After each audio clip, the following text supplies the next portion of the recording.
Peace and love, family. So I'm just sitting here reading a book, and it mentioned about our collective memory as a child, right?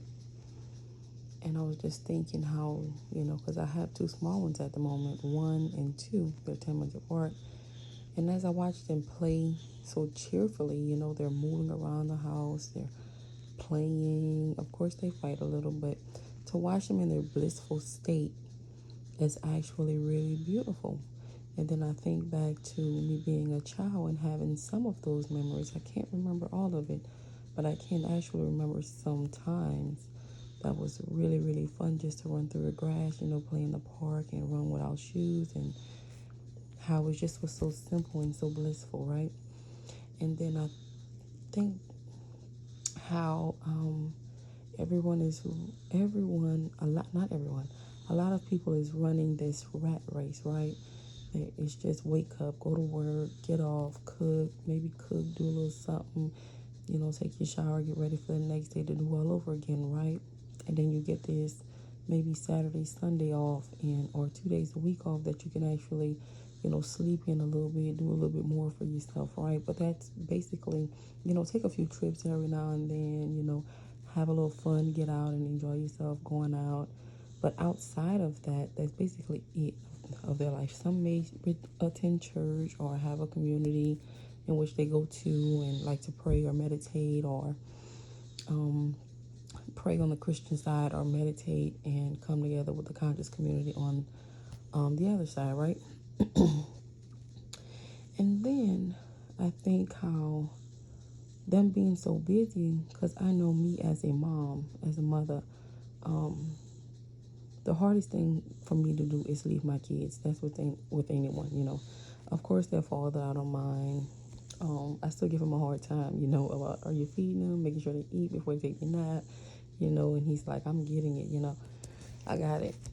But that's how I am with them. And not only that, I know I suffered trauma as a child, from sexual abuse, and how that affected me in life, and how I battled so long because of that, right?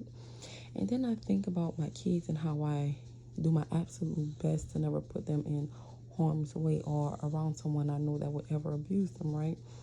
And I think how, my husband get out and he goes and work, and I'm here to stay home with the kids.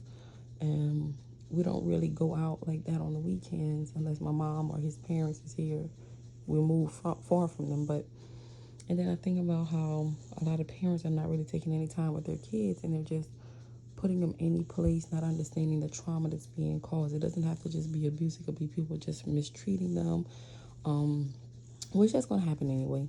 But other kids mistreating them, I mean, really mistreating them, because sometimes those kids that they're playing with, their parents don't treat them good.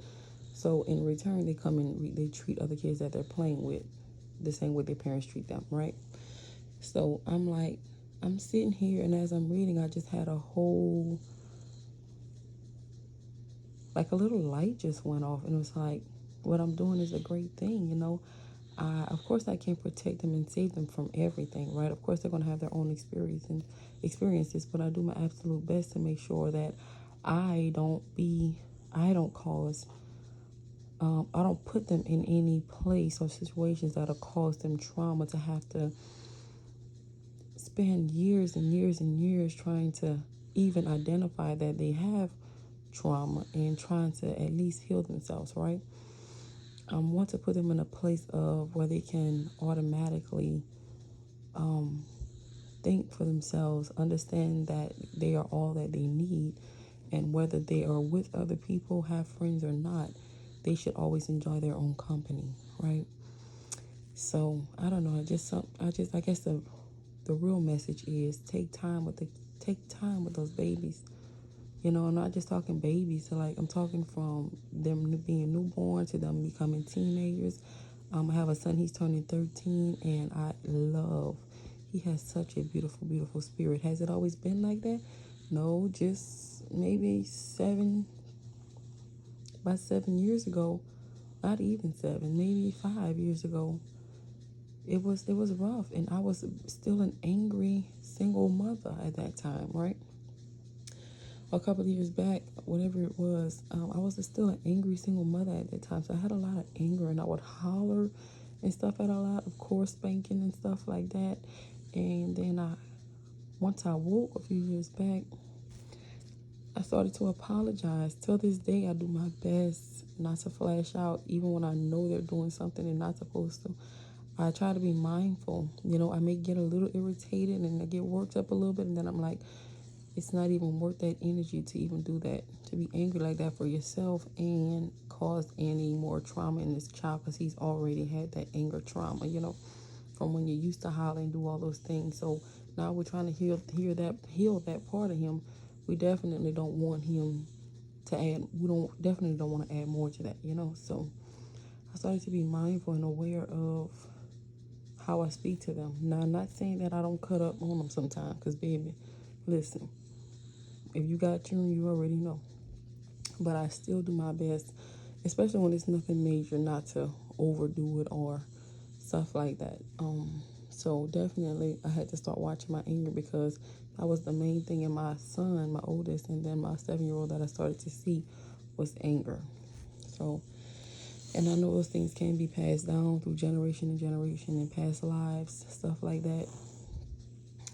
So I try to be mindful of that too, being that they're going to be carrying their own stuff that they got to deal with through this life that they come back to learn. So I try not to add any extra into that too, right? So they can get and jump right on into their healing from their past lives and stuff, right? So yeah, y'all, just look, protect them babies, protect those babies, take time with those babies.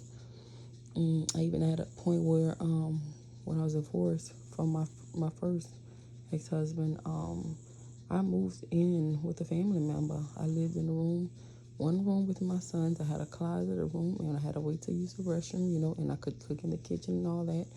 But I set up the room with a bed. We all three had sleep in that little small bed, that little full-size bed.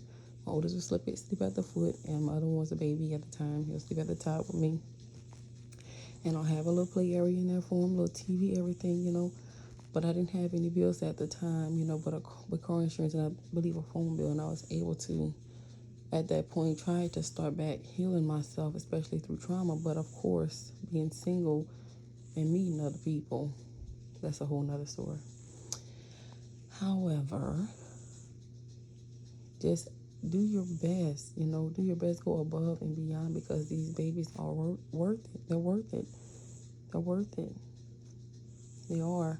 I can talk all day about the decisions I've made and the consequences I've had to deal with, especially with my kids. So, when it comes to anger and stuff. So, I just want to make sure I'm there for them all the time.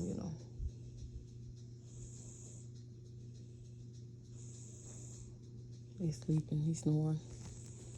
So, yeah. Just protect your babies, man. Take as much time as you can with your babies. I'm grateful to have a husband. I get out there and go get it, so I can be home with our babies. Of course, they'll be going to school soon.